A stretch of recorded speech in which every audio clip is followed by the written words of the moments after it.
बिस्मिल्लाहिर्रहमानिर्रहीम।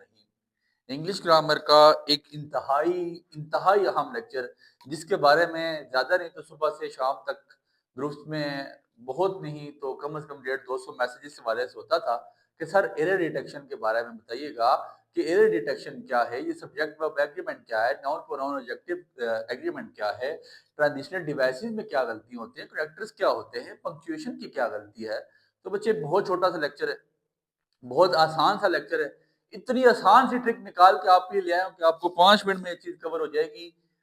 For federal board, for Mirpur board, जिस जिस बोर्ड में ये टॉपिक आता है, सब्जेक्ट वर्ब एग्रीमेंट का, एरर डिटेक्शन का, एक पैराग्राफ आएगा 6 नंबर का, उसमें 6 गलतियां होंगी। सब्जेक्ट वर्ब एग्रीमेंट की गलती हो सकती है, नॉन प्रोनाउन एग्रीमेंट की गलती हो सकती है।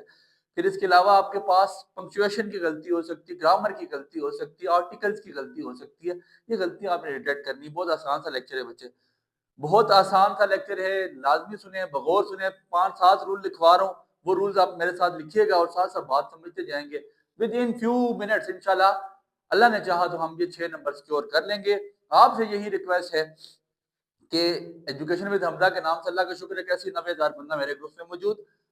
आप कोशिश करेंगे ग्रुप में, डिस्क्रिप्शन में ग्रुप का लिंक है, वो उसको ज्वाइन करें। ईच एंड एवरीथिंग के नोट्स, इंग्लिश सेकंड ईयर के बड़े अच्छे नोट्स बन गए हैं विद लिंक्स, तमाम नोट्स लगे हैं। मतलब कि जो लेक्चर उस पे नोट्स पे लिखा होता है, मेरा पूरा लेक्चर, रिकॉर्डेड लेक्चर वहां लिखा होता है और उसके नीचे उसका लिंक भी लगा होता है, ताकि बंदा लेक्चर लिंक पे क्लिक करे, लेक्चर आ जाए और उसको सुने। बहुत आसान सा लेक्चर है, for PSC, for NTS, for CSS. It's important, very very important lecture. So you have to learn about that. इसके बारे में समझें, सीखें। 5-7 मिनट आपने मुझे देने हैं अपनी जिंदगी के मसरूफ तरीन 5-7 मिनट, सिर्फ दुनिया की तमाम चीजों से बेखबर होके आपने 7-8 मिनट मुझे सुनना है। मैं जो रूल लिखवाऊंगा उन रूल्स पे ही काम करेंगे और उन्हीं रूल से इंशाल्लाह मैं आपको एक पैराग्राफ उसके बाद रेफर कराऊंगा और 6 नंबर आपको मैं गिफ्ट कर दूंगा। बहुत आसान से 6 नंबर हैं, फ्रैक्शन ऑफ सेकंड में आपको दे दिए जाएंगे। तो चलिए शुरू करते हैं। आपके पास rule number 1, subject verb agreement. Subject verb agreement से क्या मुराद है, इसमें किस तरह की गलतियां वो पूछेगा और गलती होती क्या है। और कीजिएगा, ये अमूमी तौर पे ये हमें वो गलती देता है हमें पजल करने के लिए। तो ये याद रखें कि subject verb, singular subject take singular verbs, हमेशा सिंगुलर सब्जेक्ट के साथ सिंगुलर वर्ब भी आएगा। ये कभी भी नहीं हो सकता कि वो आपको प्लूरल सब्जेक्ट दे और उसके साथ आप जो है उठा के सिंगुलर वर्ब इस्तेमाल करें। नहीं, ऐसा नहीं होगा। अब जैसे सिंगुलर सब्जेक्ट से क्या मुराद है, अली कॉल या कॉल्स उस्मा। अब आप वहां पे गलती क्या आ सकती है, अली कॉल उस्मा। आपको वहां पे लिखा हुआ आएगा अली कॉल उस्मा, आप कहेंगे यार जुमला तो ठीक लग रहा है, लेकिन बच्चे जुमले में गलती है। अली एक सिंगुलर सब्जेक्ट है, ऐसे इसका मतलब सिंगुलर सब्जेक्ट, इसके फौरन बाद आपको सिंगुलर वर्ब लगाना होता है। तो सिंगुलर सब्जेक्ट का वर्ब की फर्स्ट फॉर्म नहीं होती है सर, ईएस फॉर्म होती है। तो हमेशा कॉल गलत होगा। कॉल सीखे, दैट मीन कि सिंगुलर सब्जेक्ट के साथ हमें क्या लगाना है, सिंगुलर वर्ब लगाना है। पहली गलती हमने पकड़ ली। और इसी तरह प्लूरल सब्जेक्ट के साथ, plural subject take plural verb. ऐसा नहीं करना कि प्लूरल वर्ब आप उसको सिंगुलर बना लें। इसका मैं कहना क्या चाहता हूं, सर कहना क्या चाहते हैं, मैं ये सर कहना ये चाहता हूं, अब मेरी बात पे गौर करें। अब कोई प्लूरल वर्ब ले लें, ठीक है जी। Players are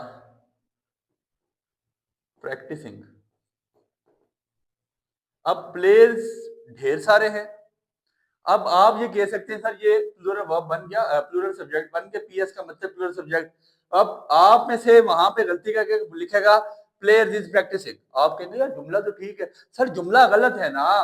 player is practising नहीं होता, प्लेयर्स आर प्रैक्टिसिंग होता है, खिलाड़ी खेल रहे हैं। अब ढेर सारे प्लूरल आपके पास प्लेयर्स हैं, तो उनके साथ वर्ब भी क्या आएगा, पीवी का मतलब प्लूरल वर्ब आएगा। पहली गलती आपको दे सकता है। उसके बाद collective nouns, collective nouns are usually singular. अमूमी तौर पे ऐसा ही होगा कि जो कलेक्टिव नाउन है वो क्या होंगे, सिंगुलर ही होंगे।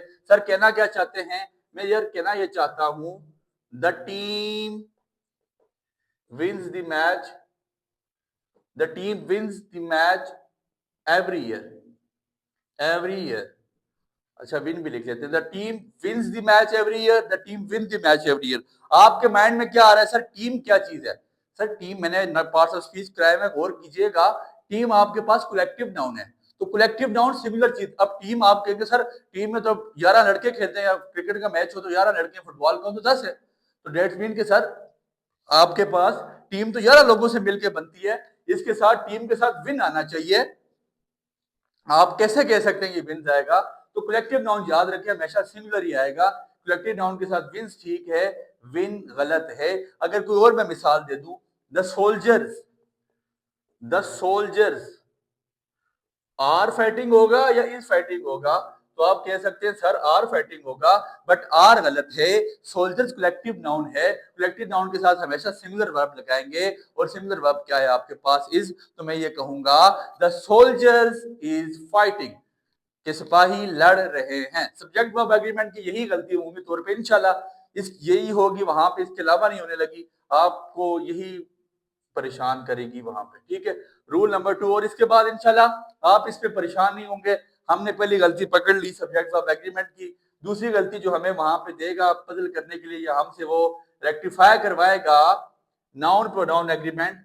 नाउन प्रोनाउन एग्रीमेंट क्या चीज होती है, जरा बात पे गौर कीजिएगा, 2 मिनट मेरी तरफ देखें, गौर कीजिए। Pronouns must match their nouns in gender and numbers. Sir कहना क्या चाहते हैं? सर कोई मिसाल तो दें, हमें बात समझ आ जाए। तो सर मैं मिसाल दे रहा हूं, अली फॉरगॉट,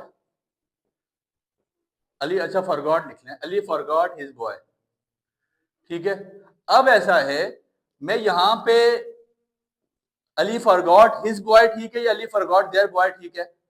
अब अली का पोजेसिव प्रोनाउन क्या है सर? अली का पोजेसिव प्रोनाउन तो हिज है, तो इसका मतलब है कि यहाँ पे हिज ठीक होगा, देयर नहीं हो सकता। तो मैंने कहा भी ये कि pronouns must match their nouns, pronoun के साथ हमेशा नाउन के साथ मैच होना चाहिए। ये हिज जो है अली को देख के आया है, देयर यहाँ पे अगर दे होता तो दे को देख के देयर आता। नाउन प्रोनाउन मैंने आपको प्रोनाउन पढ़ाया, उस पर अगर आप गौर कीजिएगा, वो टेबल याद करके आए, he him his his, she her her, it its, मतलब subject pronoun, object pronoun, possessive determiner and possessive pronoun, I me my mine, we us और ours, they them their theirs, you your and yours, ठीक है। ये आपके पास वो पूरा table आपने याद करना है। तो अली फॉरगॉट हिज बॉय, ये बहुत आसान सी चीज थी। फिर इसके बाद every teacher must bring his, अब ये बड़े गौर तलब बात है, every teacher must bring his या हर बैग। अब देखें मैंने बोला है कि pronoun must match their nouns in gender and numbers. अब जेंडर को भी यहाँ पे जेंडर डिस्क्रिमिनेशन लाजमी करनी है। टीचर आपके पास मेल भी हो सकता है, टीचर आपके पास फीमेल भी हो सकता है। तो टीचर आपके पास बेसिकली क्या है, एक आप ये कह सकते हैं, मतलब सिंगल नाउन है ये। अगर हम इसको उस कैटेगरी में फॉल करें, ये आपके पास कॉमन नाउन है, नाउन की टाइप में अगर हम इसको लेके जाएं, तो एवरी टीचर मस्ट ब्रिंग, अगर मेल के लिए भी हिज हर में कोई तब्दीली नहीं करेंगे, वहां पे हम वहां पे हिज भी लगा सकते हैं, हम वहां पे हर भी लगा सकते हैं। वो वहां पे हो सकता है हर दे दे, हिज ना दे। तो टीचर के साथ याद रखिएगा, डॉक्टर के साथ याद रखिएगा, आप इसके अलावा उसके साथ याद रखिए, कोई भी आपके पास प्रोफेशन है, किसी प्रोफेशन से रिलेटेड जो बंदा है, तो उसके साथ आपने याद रखना है हिज हर हम दोनों लगा सकते हैं, कभी भी एक चीज नहीं लगाएंगे। एक चीज लगाएंगे तो बात गलत हो जाएगी। बच्चे यहाँ तक की बातें रेज करें, मैं टाइम देख रहा था 9 मिनट तो हो गए, लेकिन चले, ऐसा है कि लेक्चर भी इंपॉर्टेंट है, एक ही लेक्चर में सारी चीजें कवर कर देते हैं, ताकि आपको रूल्स भी आ जाए, आपको सारी बातें समझ भी आ जाए। और ऐसा है कि हम इसमें अपने 6 नंबर सिक्योर भी कर लें with in fraction of second. I don't think so कि ये चीज आपके लिए कोई ट्रिकी बनेगी, ये मुश्किल बनेगी। आफ्टर लर्निंग दीज रूल्स, आप ये रूल सीखने के बाद मैं समझता हूँ कि you are able to do, आप इसको करने के काबिल हो जाएंगे और बआसानी कर लेंगे। अब ऐसा है, हम तीसरा रूल लिखते हैं और जो बहुत इंपॉर्टेंट है, जो लाजमी पूछेगा, जिसमें लाजमी आपको गलती देगा, टोटल 6 गलतियां वो वहां पे देता है। पैराग्राफ आप मॉडल पेपर में चेक भी करें, मैंने जो ऑब्जेक्टिव सॉल्व किया मॉडल पेपर को उसमें करवाया भी है। 6 गलतियां वो देगा। एक सब्जेक्ट वर्ब एग्रीमेंट की गलती देगा, हमने कवर कर ली। एक नॉन प्रोनाउन एग्रीमेंट की गलती देगा, हमने कवर कर ली। अब तीसरी गलती वो देने जा रहा है, कौन सी? सेंटेंस स्ट्रक्चर की। ये बहुत लाजमी और लाजमी देगा, सेंटेंस स्ट्रक्चर या सेंटेंस ऑर्डर। अक्सर ऐसा होता है कि हमें पता नहीं चलता कि पहले हमने एडवर्ब लिखना है या वर्ब लिखना है। सेंटेंस हम लिख रहे हैं ना, तो हम एडवर्ब में, एडजेक्टिव में या आर्टिकल हम सही नहीं लगाते। अमूमी तौर पर जो हम गलती करते हैं वो एडवर्ब और एडजेक्टिव में गलती करते हैं कि यार पहले एडवर्ब लगाएं या एडजेक्टिव लगाएं। तो उसके लिए सेंटेंस ऑर्डर क्या होगा, बात पे जरा गौर करें। ये सबसे इंपॉर्टेंट चीज है। और ये एक तो लाजमी देगा, मैंने मॉडल पेपर सॉल्व कराते हुए भी देखा था। यूज आई, अच्छा क्या इस्तेमाल करें? Use I when it's the when it is the subject. अगर आप मेरी बात पे गौर करें, अगर सब्जेक्ट के साथ आप लिखते हैं ना कि Ali and me are going to Islamabad, ये गलत है। अली एंड आई, अली आपके पास सब्जेक्ट है। अगर एक आपके पास जो आप कह सकते हैं नाउन है, वो प्रोनाउन जो बेसिकली अली है, या मैं बोलता हूँ ही and me, he and me नहीं होगा, अली एंड मी नहीं होगा, अली के साथ आई आएगा। अगर सब्जेक्ट प्रोनाउन है तो उसके साथ सब्जेक्ट प्रोनाउन ही आएगा, उसके साथ ऑब्जेक्ट प्रोनाउन नहीं आ सकता। सर कहना क्या चाहते हैं? Use I when it's the subject and use me when it's the object. ये लाजमी देगा सर, ये मैंने जुमले में देखा है वहां पे। सर मिसाल दे दें, बच्चे मिसाल लिखिएगा, सुनिएगा। Ali and I went to school, Ali and I went to school, और the teacher called Ali and me. अब यहां पे देखें, अली सब्जेक्ट है, जुमले के स्टार्ट में आ रहा है, तो सब्जेक्ट के साथ आई ही आएगा, सब्जेक्ट के साथ शी ही आएगा, सब्जेक्ट के साथ आपके पास दे ही आएगा। आपके पास देम नहीं आ सकता, दे आएगा, सब्जेक्ट प्रोनाउन ही आएंगे। कहना ये चाहता है रावी कि सब्जेक्ट के साथ सब्जेक्ट प्रोनाउन आएगा। अब यहाँ पे द टीचर कॉल्ड अली, यहाँ पे अली क्या है? ओपी का मतलब ऑब्जेक्ट प्रोनाउन, और मी क्या है? Object pronoun. लेकिन आपके पास यहाँ पे अली को मैं अगर ऑब्जेक्ट प्रोनाउन, सब्जेक्ट प्रोनाउन बना दूं, बेसिकली नाउन है, लेकिन अगर मैं इसकी जगह ही लिख लूं तो सब्जेक्ट प्रोनाउन बन जाएगा। अली एंड आई होगा, आई भी आपके पास यहाँ पे सब्जेक्ट प्रोनाउन है। ऐसा नहीं करना कि Ali and me went to school नहीं लिख सकते, the teacher called Ali and I ये भी नहीं लिख सकते, आई नहीं होगा। जब आपके पास एंड पे आ जाएगा कोई सब्जेक्ट प्रोनाउन, तो आपने क्या करना है? वहां पे प्रोनाउन ही, उसके ऑब्जेक्ट इस्तेमाल करना है। जब आपके पास स्टार्ट में आएगा तो वहां पे आपने सब्जेक्ट ही इस्तेमाल करना है। फिर इसके बाद one of must have, one of must have. जब आप वन ऑफ इस्तेमाल करेंगे, आपने हमेशा क्या इस्तेमाल करना है? सिंगुलर वर्ब, सिंगुलर वर्ब लगाना है। कैसे? One of my favourite students is hard working. जब हमने वन ऑफ इस्तेमाल कर दिया, स्टूडेंट्स बेसिकली ढेर सारे थे, आपने कहा ढेर सारे स्टूडेंट में से एक, वन ऑफ ढेर सारे स्टूडेंट में से एक, मेरा जो स्टूडेंट है, मेरा फेवरेट है, इज हार्ड वर्किंग है, ना कि आर हार्ड वर्किंग होगा। आर गलत है, इस सही होगा, क्योंकि ढेर सारों में से कोई एक, जब एक की बात आती है तो आपके पास क्या लगता है? सिंगुलर वर्ब लगता है, प्लूरल वर्ब इस्तेमाल नहीं होगा। फिर इसके बाद तीसरी बात बड़ी इंपॉर्टेंट, एडवर्ब ऑफ फ्रीक्वेंसी। जो आपके पास एडवर्ब ऑफ फ्रीक्वेंसी, 4 तरह के एडवर्ब पढ़ाए थे, adverb of time, adverb of place, adverb of manner, adverb of frequency. तो adverb of frequency come before the main verb, before the, इंशाल्लाह ये नोट्स आपके पास रिटन फॉर्म में आ जाएंगे। Adverb of frequency come before the main verb. Adverb of frequency हमेशा main verb से पहले आएगा। सर मिसाल, सर कोई मिसाल दें, हमें समझ नहीं आई, तो बच्चे मिसाल ले लें। ही कम, या बल्कि ही अराइव लिखना ज्यादा बेहतर है। ही अराइव्स ऑलवेज ऑन टाइम या ही ऑलवेज अराइव्स ऑन टाइम। आपके नजदीक कौन सा जुमला ठीक है, फौरन से सोचिएगा। आप सोच रहे होंगे कि दोनों ठीक है, या आप सोच रहे होंगे कि ऊपर वाला ठीक है, ही अराइव्स ऑलवेज ऑन टाइम। नहीं, ऊपर वाला जुमला गलत है। हमेशा याद रखिएगा, ऑलवेज आपके पास एडवर्ब ऑफ फ्रीक्वेंसी है और वो हमेशा मेन वर्ब से, ये वर्ब है, इससे हमेशा वो पहले आएगा। तो मैंने भी यही बात लिखी कि एडवर्ब ऑफ फ्रीक्वेंसी हमेशा मेन वर्ब से पहले ही लगाएंगे। ये याद रखिएगा, एडवर्ब ऑफ फ्रीक्वेंसी हमेशा मेन वर्ब से पहले लगाएंगे। ये 3 रूल हम सीख चुके हैं, इसी का चौथा रूल है ये थोड़ा सा सेंटेंस ऑर्डर। अभी मैं आपको सेंटेंस ऑर्डर पढ़ाने जा रहा हूँ, जो मेन चीज है उसलिए आपको एक ट्रिक बता रहा हूँ कि वो ट्रिक क्या है, जिस ट्रिक को इस्तेमाल करते हुए हम किसी भी सेंटेंस का करेक्ट ऑर्डर फाइंड कर सकते हैं। तो मेरे साथ जुड़िए रहिएगा, लेक्चर को बगौर देखें, गौर करें। कहता है व्हेन यूजिंग मल्टीपल एडजेक्टिव्स, जब हम ढेर सारी किसी की सिर्फ बयान कर रहे होते हैं, बिफोर अ नाउन, किसी नाउन से पहले, हम कहते हैं यार आलिया हसीन जमील खूबसूरत, मतलब उसने रेड कलर के फलाने जगह का लिबास पहना हुआ था, तो मतलब सारी तारीफें बयान हो रही हैं। तो अब इसको तारीफों का रिदम क्या होगा? तो when using multiple adjective before a noun follow the correct order, हमेशा करेक्ट ऑर्डर को फॉलो करें। अब सर करेक्ट ऑर्डर क्या है? सर हमें तो उस ऑर्डर के बारे में नहीं पता। सर काइंडली रिक्वेस्ट आपसे यही करते हैं कि हमें वो ऑर्डर बता दें। सर हमें वो ऑर्डर बता दें जिस ऑर्डर को इस्तेमाल करते हुए हम ये चीज जान सकें कि आया के करेक्ट ऑर्डर क्या होगा। तो बच्चे जुमला सुनिएगा, एग्जाम्पल देखिएगा, आपको ऑर्डर पता चल जाएगा। मैंने लिखा अली बॉट, अली ने खरीदा क्या? आ ब्यूटीफुल, खूबसूरत, सब तारीफें हो रही है।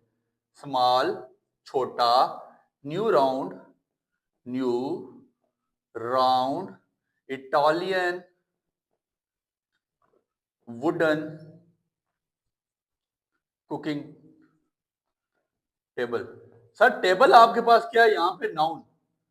मैंने क्या कहा कि when using multiple adjective before a noun, noun से पहले ये सब तारीफें हैं, ये सब तारीफें इस्तेमाल हुई हैं। Follow the correct order. Sir आपने हमेशा ये ऑर्डर इस्तेमाल करना है। अब ऑर्डर क्या है बच्चे? ब्यूटीफुल आपके पास क्या है? ये आपकी ओपिनियन है, ओपिनियन सबसे पहले लिखेंगे, ये करेक्ट ऑर्डर है। फिर आपने साइज लिखना है, फिर किसी अगर हुआ, अगर जुमले में मौजूद हुआ, फिर आपने क्या लिखनी है? एज लिखना है। फिर उसके बाद आपने क्या लिखना है? राउंड, उसका क्या है? शेप है। फिर आपने क्या लिखना है? राउंड रेड होगा, सॉरी रेड भी लिखिएगा। शेप के बाद आपने क्या लिख लेना है? कलर लिख लेना है। फिर उसके बाद आपने क्या लिखना है? ओरिजिन, वो कहाँ का है। फिर आपने क्या लिख लेना है? मटेरियल। और फिर आपने क्या लिख लेना है? पर्पस। ठीक है, opinion, size, age, shape, colour, origin, material, purpose. Sir हम इसको याद कैसे रखेंगे? सर ये तो आपने बता दिया कि एडजेक्टिव लिखने का रिदम ये होना चाहिए, पैटर्न ये होना चाहिए, लेकिन सर ये याद कैसे रखना? तो बच्चे जुगाड़ सुनिए ना, ट्रिक सुनिए ना, आपको क्या परेशानी है? हम याद ऐसे रखेंगे, only only silly ants, only silly ants sit calmly on my pillow। जुमला याद कर लें, एक सेंटेंस याद कर लें। Only silly ants, silly ants आपको पता है, sit calmly on my pillow। O से ओपिनियन, एस से साइज, ए से आंट का जो ए है उससे एज याद रखिएगा, S for shape, C for colour, O for origin, M for material, ठीक है, और पी फॉर पर्पस उसका क्या है? Only silly ants sit calmly on my pillow. तो बच्चे कितना आसान सा रूल हो गया। आपने सबसे पहले ओपिनियन, अगर ओपिनियन नहीं है, अली बॉट ब्यूटीफुल ना हुआ, अली बॉट फिर स्मॉल हम पहले लगाएंगे, Ali bought small new round red Italian wooden cooking table. तो रिदम आपने हमेशा यही रखना है, जब भी आप किसी की तारीफ करेंगे तो इस रिदम पे करेंगे। पहले उसको ओपिनियन बताएंगे, फिर साइज बताएंगे, फिर एज बताएंगे, फिर शेप बताएंगे, फिर कलर बताएंगे, फिर ओरिजिन बताएंगे, फिर आप उसका मटेरियल बताएंगे, और फिर आप उसका पर्पस बताएंगे। ओनली जुमला क्या याद रखेंगे? वो आपको याद है फिजिक्स पढ़ते हुए क्लास 9 में आपको पढ़ाया गया था, साईं पर हेड कार बुरी है, टांगे पे बैठ जैसा people have curly brown hair through proper brush, वो साइन कॉस टेन थीटा को याद करें। तो मैंने जुगाड़ बना दिया, only silly ants sit calmly on my pillow. So आपने इसको याद रखना है एडजेक्टिव का करेक्ट ऑर्डर फॉलो करने के लिए। तो बहुत आसान सी चीज है बच्चे, एक इसमें से वो लाजमी गलती आपसे निकलवाएगा। तो बाकी जो रूल्स हैं वो सर छोटे छोटे से हैं, इसको अगर आप परहेज कर लें ताकि मैं बाकी रूल्स की तरफ चलूं, तो मुझे यकीन है यहां तक मेरे अल्लाह पे कि आपको यहां तक की बातें बिल्कुल एक्यूरेसी के साथ कवर अप हो रही होंगी। एक्यूरेसी एंड परफेक्शन याद रखिएगा। रिटों की दुनिया से अब हमें निकलना पड़ेगा, अब चीजें सीखनी पड़ेंगी, समझनी पड़ेंगी। 2026 चल रहा है, दुनिया अभी इस टाइम जो है ना बदल चुकी है। हम आज भी उधरी बैठे रहे तो फिर हमारे लिए बड़ा मसला बनेगा। रूल नंबर 4, कनेक्टर्स या ट्रांजिशनल डिवाइसेस। ट्रांजिशनल डिवाइसेस, इसका क्या रूल है सर? ट्रांजिशनल डिवाइसेस का रात के 1:45 बज रहे हैं बच्चे, आप अगर मेरी घड़ी पे देख सकें तो ये सारा काम आपके लिए किया जा रहा है। मन अबग़ज़ लिल्लाहि व आता लिल्लाहि व मना लिल्लाहि, सब कुछ अल्लाह की रजा के लिए और आपकी मोहब्बत पे। अब ऐसा है, use connectors accurately to meaning, connector को एक्यूरेटली इस्तेमाल करें। अब कनेक्टर्स क्या है? And, but, because, before, however, ये जितने भी कनेक्टर्स आपके पास हैं, कहता करेक्टली इस्तेमाल नहीं करेंगे, जुमला गलत है। और ये गलती वो आपको दे सकता है और रेक्टिफाई करवा सकता है। अली वर्क हार्ड, अली ने मेहनत की, अली ने मेहनत की, हार्ड वर्क किया, तो क्या हुआ? लेकिन, बट ही फेल्ड, लेकिन वो नाकाम हुआ। ये नहीं कह सकते Ali worked hard and he failed, नहीं सर ये गलत है। Ali worked hard because he failed, उसने मेहनत की क्योंकि वो फेल है, नहीं सर। तो ऐसा है कि आपने करेक्ट ऑर्डर फाइंड करना है, मतलब आपने जब कनेक्टर इस्तेमाल करना है तो एक्यूरेट मीनिंग के हिसाब से कनेक्टर लगाना है। Ali worked hard but it failed, ठीक है जी। Aliya was late, Aliya late थी बिकॉज, अब लेट होने की रीजन बता रही है क्योंकि, फिर अब रीजन आ रही है बिकॉज, क्योंकि she was driving a car, वो गाड़ी चला रही थी, कोई भी रीजन आप बता सकते हैं। रूल नंबर 5 लिखिएगा, खत्म करते हैं और फिर एक जुमला पढ़ाते हैं, एक सेंटेंस आप मतलब पैराग्राफ सॉल्व करवाते हैं। पंक्चुएशन की आपको वो गलती लाजमी देगा।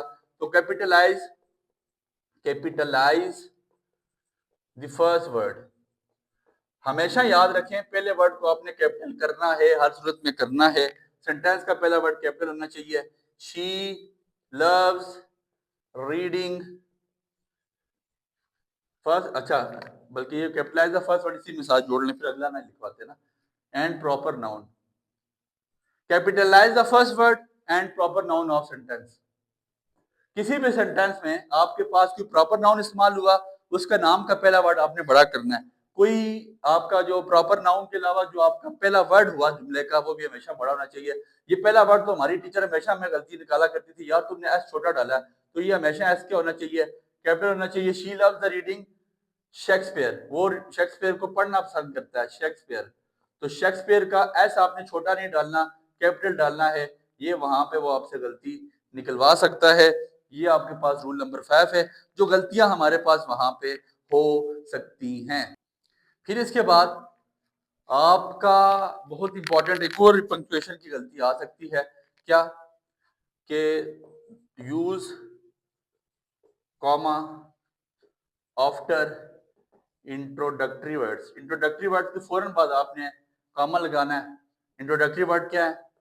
हाउएवर, जैसे हम ये बेसिकली आपके ऊपर ट्रेडिशनल डिवाइस है। हाउएवर, ताहम, ही डिडंट गिव अप, पूरी बात आपने बताई, किसी चीज का इंट्रोडक्शन दिया, लेकिन आपने कहा कि उसने हार नहीं मानी, ही डिडंट गिव अप, उसने हार नहीं मानी।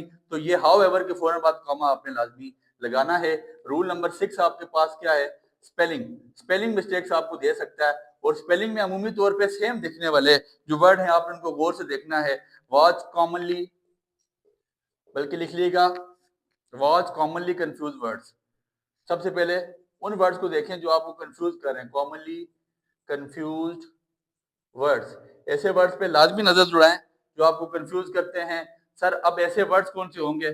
जैसे आपके पास रिसीव है, RECIVE, आपके पास करेक्ट इसकी स्पेलिंग है, अक्सर जगह पे ऐसे डाला होता है RICIVE।